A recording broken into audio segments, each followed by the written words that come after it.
이제 오랜 불면의 고민을 겪고 정치적 궁지였던 자유한국당을 떠나고자 합니다. 저라도 먼저 나서지 않으면 보수 재건이 이혼하게 될 것 같은 압박감에 후곡한 결과입니다.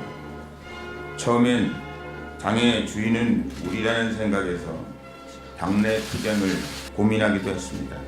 하지만 보수 정권 창출을 해야 하는 우리 당면 과제에는 아무런 도움이 되지 못한다는 현실을 이제야 깨닫게 되었습니다.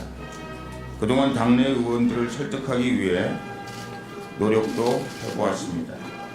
우파 시민들의 지지를 얻어야 21대 총선은 물론 2022년 대선에서 정권 창출 가능성을 기대할 수 있다고 외치고 또 외쳤습니다. 한국당이 보수 우익의 중심이 되려면 무엇보다 박근혜 대통령에 대한 탄핵이 부당하다고 저토록 처절히 외치고 있는 우파 시민들의 마음을 풀어야 한다고.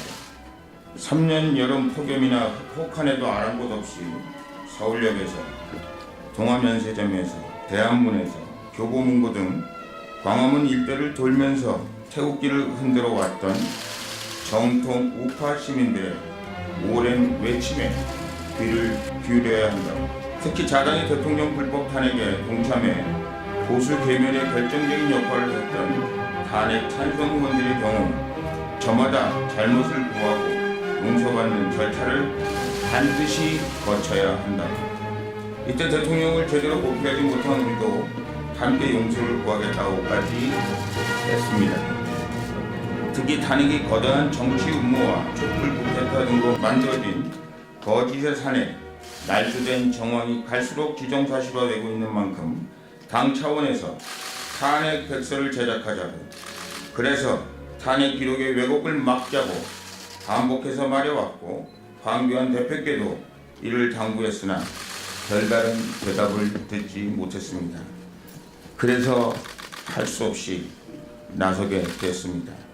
더 이상 한국당 역할을 기대하기는 쉽지 않다는 판단이 들어 나라도 태극기를 사랑하는 세력을 주축으로 하는 정통 지지층을 결집하고 선명한 우파 정책으로 그들의 선택폭을 넓혀주는 방식으로 보수 정권 창출을 기대해야 한다고 나섰습니다.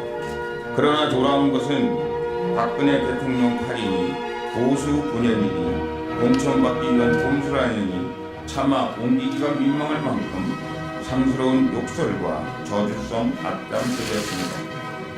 그 험한 말들이 제 본의를 왜곡하면서 횡포를 부릴 때 속이 상했지만 감당해야 할 몫이라고 생각하고 순응했습니다.